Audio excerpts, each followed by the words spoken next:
Hi everyone, my name is Tala Zoksang. I'm a student activist and a former intern at Students for a Free Tibet. Firstly, I would just like to thank the Tibetan community for asking me to speak. I'm very, very grateful for this platform. What is the power of identity? We've all gathered here today on the 61st anniversary of Tibetan uprising because of our identities. Our identities as Tibetans, as human rights activists, and as freedom fighters. I, like most of you, stand here because I believe being Tibetan holds great responsibility. But that wasn't always the case. As a mixed Tibetan being raised outside of the community, I frequently found myself questioning my identity. However, in elementary school, upon being told by a classmate that I was Chinese, not Tibetan, a chord was struck. Although I didn't fully understand my role as Tibetan, I did know one thing for certain.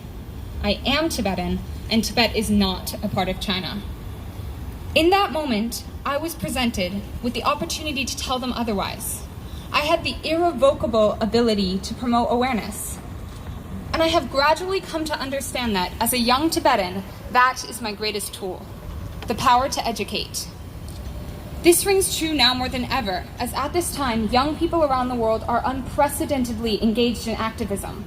From Greta Thunberg leading the climate justice movement, to students in Hong Kong fighting for democracy, we are seeing youth taking to the streets to demonstrate their passion for social change. But this new wave, this global platform for change, is incomplete without Tibet. Take the global climate crisis. Nearly 2 billion people across Asia rely on Tibet's rivers. Yet the roof of the world is warming at a rate of 3 times faster than the global average. As demands for freedom and democracy intensify worldwide, just last week, Tibet was ranked as the 2nd least free country on Earth for the 5th consecutive year. And still, Tibet remains a largely unknown issue to millions. It is our responsibility as young Tibetans to seize this opportunity and place Tibet in the conversation. Because if we don't, no one else is going to do it. Fortunately, we are equipped with unparalleled resources and technology. Within seconds, we can put our ideas and our voices into the world. We can utilize it to connect with others and bring the Tibetan cause to light. We've assembled here today in front of the United Nations, a pillar for the protection of human rights, to ask for support of the Tibetan cause. Tibetans within Tibet cannot have photos of their spiritual leader. They cannot refer to themselves as Tibetans as opposed to Chinese without being locked up and labeled as separatists. Tashi Wangchuk, a language rights advocate from inside Tibet, was detained and sentenced to 5 years in prison simply for fighting for young students within Tibet to have the right to learn their mother tongue. We ask that as the United Nations goes to work against violence and unjust persecution of people across the world, the brutal human rights violations against Tibetans are not ignored, that Tibetans are not forgotten, that Tashi Wangchuk's voice is not silenced. Yet some people still ask me, how do you continue to fight in the face of such dismal circumstances? My only answer to that is hope. We have hope because we believe in the basic principles of freedom and justice. We believe that freedom of speech, of expression, of free thought, and the freedom to practice the religion of your choosing or to learn your mother tongue are basic human rights, not privileges. As a Tibetan living here in New York, unlike my fellow Tibetans inside Tibet, I have the freedom to openly fight for this cause without putting my own life at risk. And although at times we may feel hopeless, we must remember that our determination to put our beliefs into action has been paying off.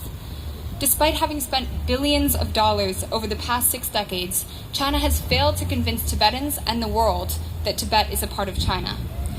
The last few years, which have brought about the umbrella movement in Hong Kong, unprecedented global awareness regarding the plight of the Uyghur community, and the Sunflower movement in Taiwan, have all demonstrated that there is one thing the Chinese Communist Party cannot control, and that is the power of truth. They may use violence, espionage, and censorship. They may try to silence us with money or intimidate us with weapons, but they cannot dampen our spirit, our hope, and our motivation to secure the truth. On March 10th, thousands of Tibetans and allies gather worldwide with one purpose: to fight for justice.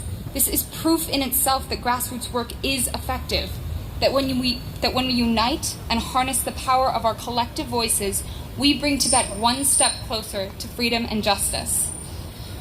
I'd like everyone to look down at their hands, young and old, Tibetans and allies.